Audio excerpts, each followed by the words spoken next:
निघाला विषय खुर्ची डोक्यात जाण्याचा.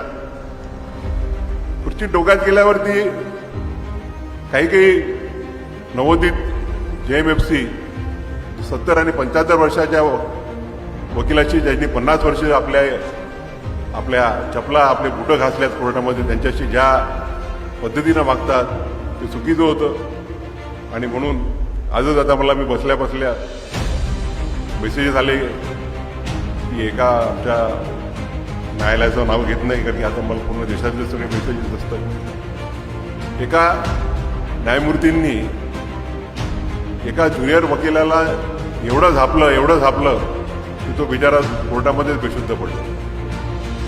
मी नेहमीच म्हणत असतो आणि मी स्वतः फॉलोही करतो की कोर्टामध्ये जे वातावरण आहे ते खेळीमेळीचं असलं पाहिजे.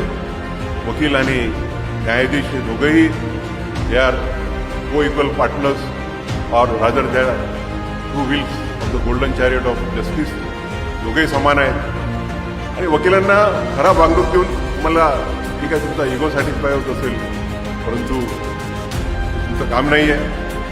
आणि म्हणून सर्व न्यायाधीशांनाही माझी विनंती आहे की कृपा करून खुर्ची डोक्यात जाऊ नका देऊ. खुर्च्या ज्या आहेत त्या आमच्या कलेक्टर साहेबांची असो, CO साहेबांची असो, DSPची असो, ती या देशातल्या नागरिकाची सेवा करण्याची, या देशाची सेवा करण्याची ती आपल्याला मिळालेली संधी आहे. आणि त्या संधीचं आपण सोनं केलं पाहिजे.